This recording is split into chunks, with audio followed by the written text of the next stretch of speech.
All right, in 9.3, we're going to work on graphing quadratic functions.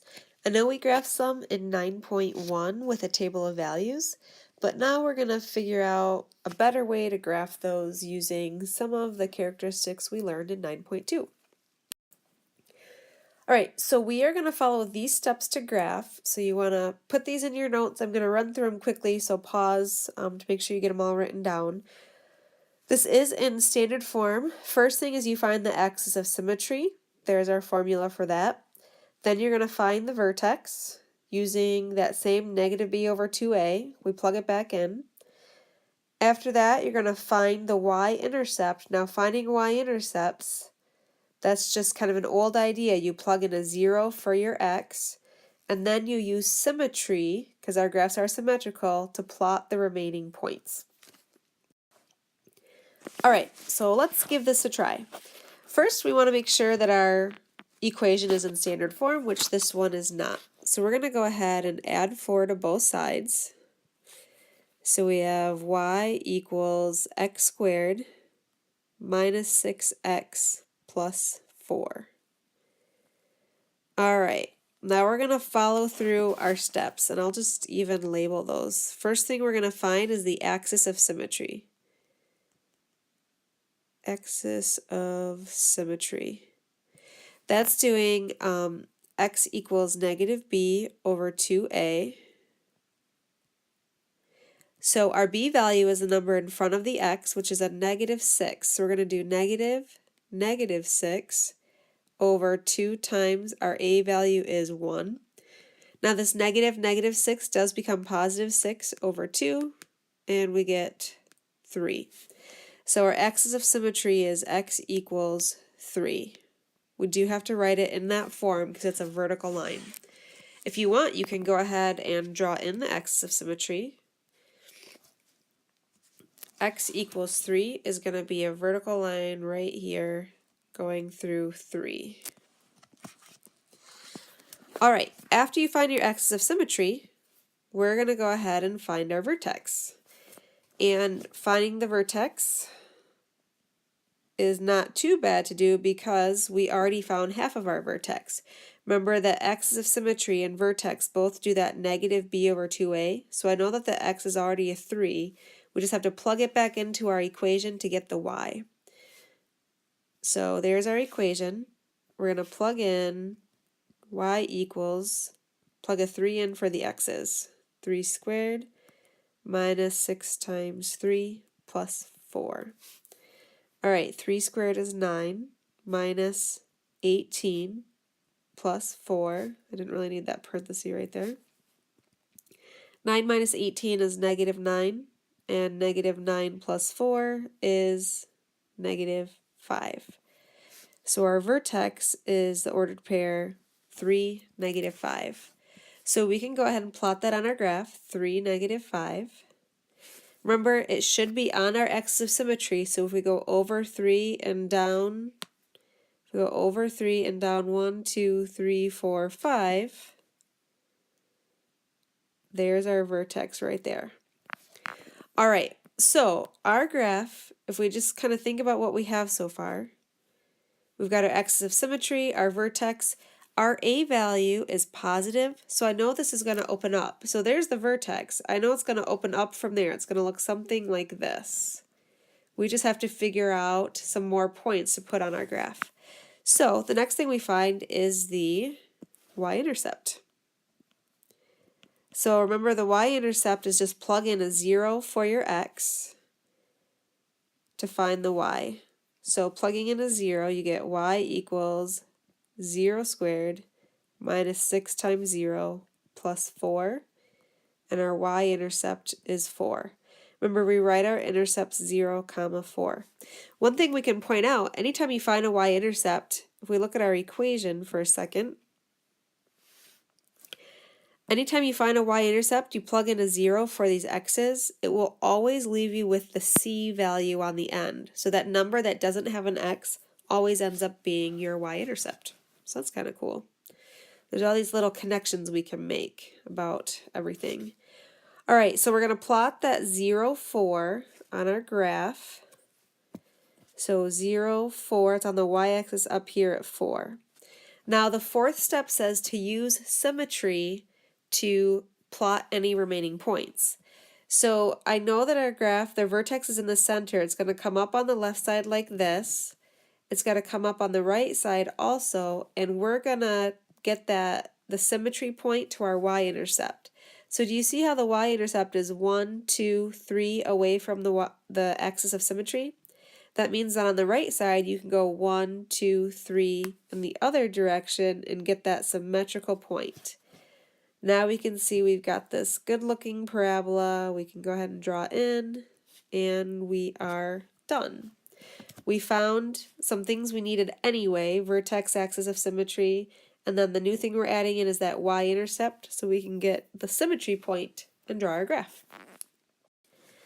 All right, let's do another graph. Again, we want to get this into standard form. So we will start by adding the x squared. We're getting the y by itself. That cancels. That is a negative y. So negative y equals x squared minus 4x. And then because it's a negative y, we do want to go ahead and divide everything by negative 1.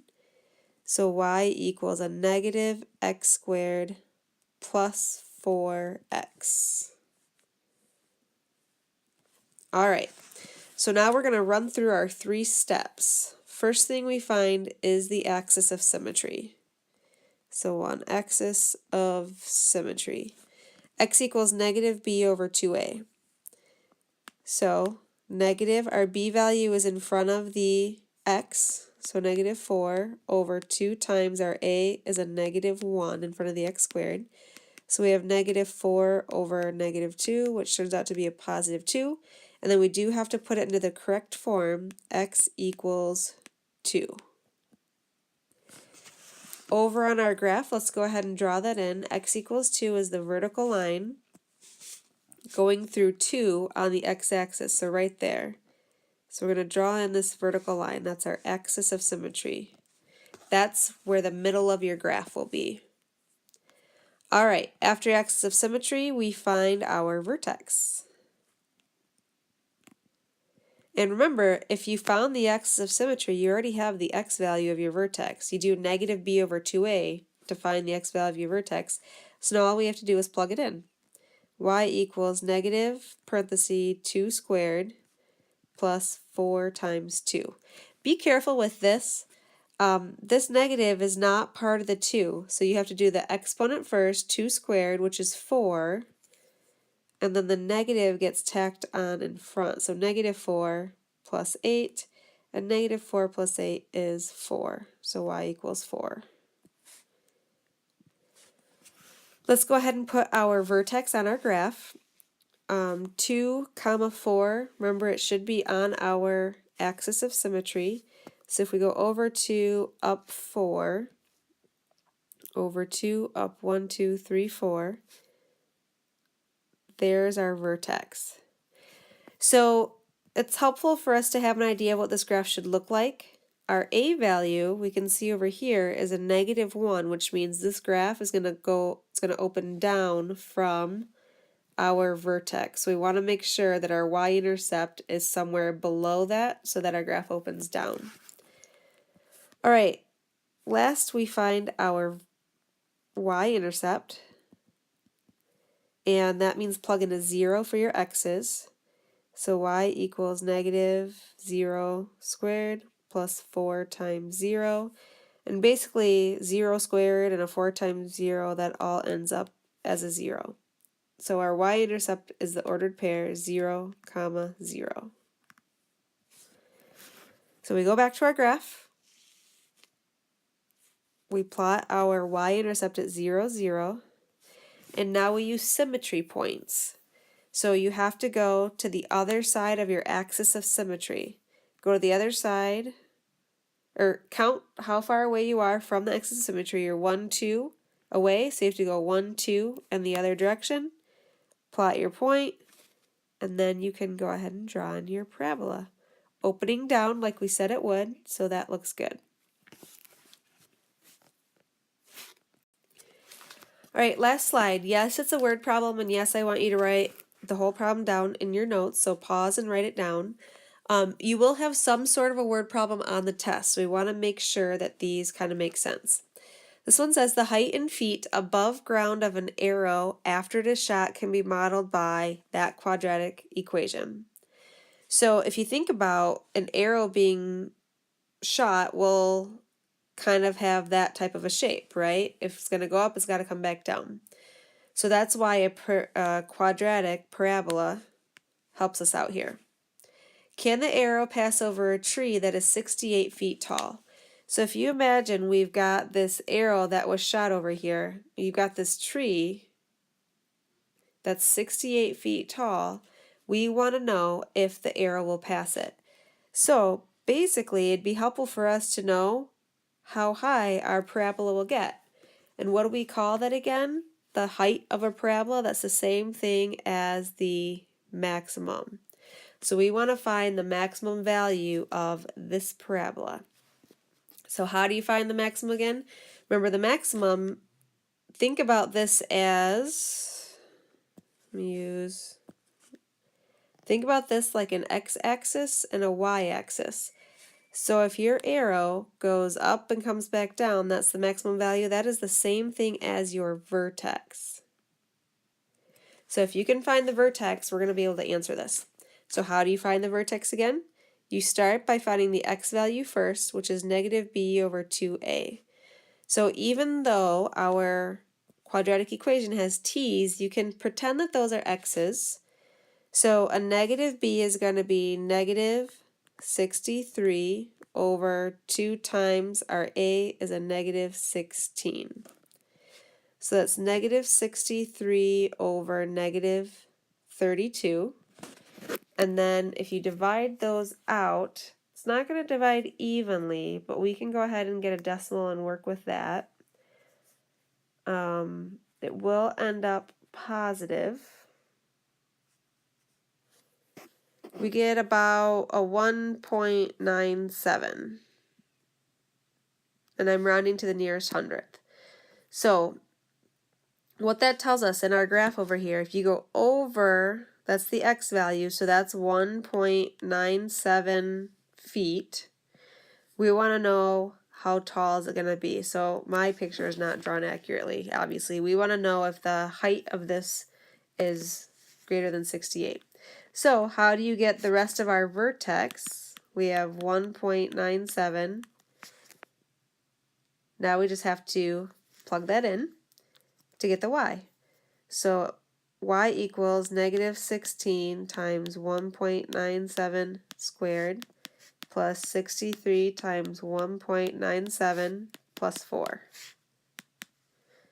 So go ahead, type that in your calculator, and you should get 66.02 for our y, so 66.02. So what that means, if we kind of look at our picture over here, is this vertex for the parabola they gave us, you go over 1.97 and up 66.02. So if this tree is 68 feet tall, but our arrow will only go up to a 66.02, which might be around here, is it going to clear the tree? So can the arrow pass over a tree? No, it cannot. And how do you know? Because the height of our parabola only gets up to 66.02 feet.